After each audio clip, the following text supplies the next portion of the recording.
Mini blog challenge complete भएको छ। So हजुरको ब्लग धेरै राम्रो लाग्यो, अगाडि नै राम्रो गर्नु जाउनु। सो हजुरले दिनदिनै नयाँ केही कुरा सिक्न पाइन्छ हजुरको ब्लगबाट, दिनदिनै नयाँ कुरा गर्नुहुन्छ। सो अगाडिको लागि योभन्दा झन् राम्रो गर्दैन। शुभकामना हजुरलाई। धेरै धेरै धन्यवाद मेरो भाइ। ल केक कटिङ गरौँ। यही होइन यो पेस्टी अच्छा आ गया बताओ एक बार दुख्यो हो देखो अनि कोट प्यान्ट दिएको तयारी होइन ल ठिक इधर शूट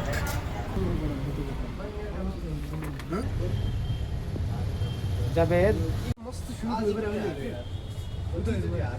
दामी देखियो नि यार शिवराज। हामी अब हामी करेन्ट लिन किन गेम हेर्दै हेर्दै भोक लाग्यो, नेपालको ब्याटिङ देखेर दिक्क लाग्यो। करेन्ट लिन आएको थियौँ। अब भोक लाग्यो यस्तो नेपालको म्याच हेर्दाखेरि। दुईवटा करेन्ट लिनु है। Thank you. ल मिल्न उठे चल्ने गर्छ उठि कुन लिने यार। त्यसपछि आयो हामी यता यो लिनको। सयको कति 5 केजी हाम्रो त अहिले 100 को 5 केजी गोल भेटा आयो। ल अफर लागेको छ है दाइकोमा 100 को 5 केजी आउनु होला। आज चाहिँ दाइको प्रन ठकुरी ब्लगमा 100 मिनी ब्लग च्यालेन्ज कम्प्लिट भएको छ। सो आजदेखि धेरै रमाइलो हुनेछ ब्लगहरूमा। आजदेखि अर्को च्यालेन्ज हामीले यो च्यालेन्जसँगै अर्को च्यालेन्जको स्टार्ट र त्यो नि छिट्टै नै पुरा गर्नेछौँ। अगाडि साथ सपोर्ट गर्दै जानु।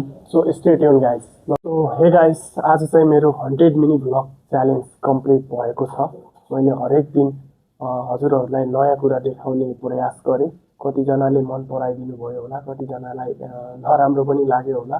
तर मैले चाहिँ मेरो यो काठमाडौँको लाइफ चाहिँ के कस्तो रहेको छ, डेली लाइफ, अनि त्यसै गरी च्यालेन्जेसहरू के कस्तो छ, अनि त्यसै गरी जबसँगै अनि पढाइसँगै अनि रुम रेन्टमा बसेर एक्लै कसरी सर्भाइभ गर्ने, के गर्ने, अनि कसरी त्यो गर्दा गर्दै पनि खुसी भएर यो जर्नीलाई इन्जोय गर्ने भनेर चाहिँ मैले एउटा डकुमेन्ट्री बनाएको थिएँ।